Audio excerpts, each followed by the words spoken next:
السلام علیکم ورحمۃ اللہ وبرکاتہ۔ دوستوں، آج کی ویڈیو میں ہم بنی اسرائیل کے ایک ایسے شخص کے بارے میں بات کریں گے جس نے اپنی زندگی میں کبھی کوئی اچھا کام کیا ہی نہیں تھا، سوائے گناہ کے۔ اس کی زندگی میں کبھی کوئی اچھا کام اس نے کیا ہی نہیں تھا۔ اس کے بارے میں اللہ تعالیٰ نے کیا کہا، اس کے ساتھ کیا ہوا، ویڈیو کو لاسٹ تک ضرور دیکھیے گا۔ میرا نام ہے حافظ الرحمن اور آپ دیکھ رہے ہیں میرا یوٹیوب چینل۔ تو چلیے ویڈیو کو شروع کرتے ہیں۔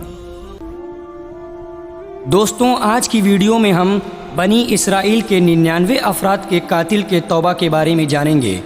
دوستوں، بنی اسرائیل میں ایک شخص تھا جو چوری، ڈکیتی اور قتل کے معاملے میں مشہور تھا، اور ذرا سی بات پر وہ لوگوں کو قتل کر دیتا تھا۔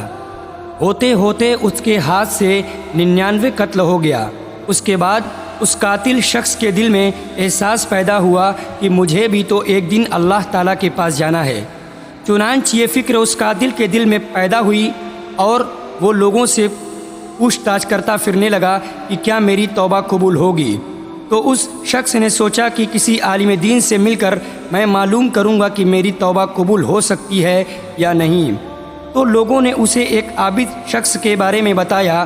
اس شخص نے اس عابد سے پوچھا کہ کیا میری توبہ قبول ہو سکتی ہے، کیا میری مغفرت ہو سکتی ہے جبکہ میں نے 99 انسانوں کی جان لی ہے۔ تو اس عامل کو مسئلہ معلوم نہیں تھا، تو اس نے اپنے آپ سے اندازہ لگا کر کہہ دیا کہ جو آدمی 99 قتل کر سکتا ہے اس کی مغفرت کہاں سے ہوگی۔ چنانچہ اس عامل نے کہہ دیا کہ تیری توبہ قبول نہیں ہوگی۔ تو اس قاتل شخص نے کہا کہ جب میری توبہ قبول نہیں ہوگی تو میں تجھے بھی قتل کر دیتا ہوں تاکہ میرے 100 قتل ہو جائیں۔ چنانچہ اس شخص نے 100 قتل پورے کر دیے، لیکن اس کے دل میں امید باقی رہی کہ میری مغفرت کی کوئی شکل ضرور ہوگی۔ اسی لیے پھر لوگوں سے پوچھ تاچھ کرنا شروع کیا کہ اس روح زمین پر سب سے بڑا عالم کون ہے، میں اس سے جا کر معلوم کروں گا، وہی مجھے صحیح مسئلہ بتا سکتا ہے۔ پھر لوگوں نے بتایا کہ فلاں جگہ ایک عالم صاحب رہتے ہیں، اس سے جا کر معلوم کر لو۔ چنانچہ اس نے عالم صاحب کے پاس جا کر اپنی زندگی کی ساری چیزیں بتائی، اور اس شخص نے کہا کہ میں نے 100 قتل کیے ہوئے ہیں، کیا میری توبہ قبول ہوگی یا نہیں؟ کیا اللہ تعالیٰ کے وہاں مجھ جیسے گنہگاروں کی بھی جگہ ہے؟ تو اس عالم صاحب کو علم تھا۔ انہوں نے بتلایا کہ تیرے گناہ معاف کرنے میں میرے اللہ کو بھلا کیا رکاوٹ ہے؟ تو اس عالم صاحب نے کہا تم فلاں بستی میں چلے جاؤ، وہاں نیک لوگ رہتے ہیں، وہاں تم بھی رہ کر نیکی حاصل کرنا اور تم بھی اچھے لوگوں میں شامل ہو جانا۔ جیسے ہی یہ الفاظ اس قاتل نے سنے، وہ سفر کے لیے روانہ ہو گیا۔ اس شخص نے آدھا راستہ طے کر لیا تھا تو ملک الموت آ گئے اور اس کی موت ہو گئی۔ اب اس کی روح لے جانے کا مسئلہ کھڑا ہو گیا۔ رحمت کے فرشتے کہنے لگے اس کی روح لے جانے کا حق ہم کو ہے، کیونکہ یہ سچے دل سے توبہ کر کے اللہ تعالیٰ کی عبادت میں جا رہا تھا۔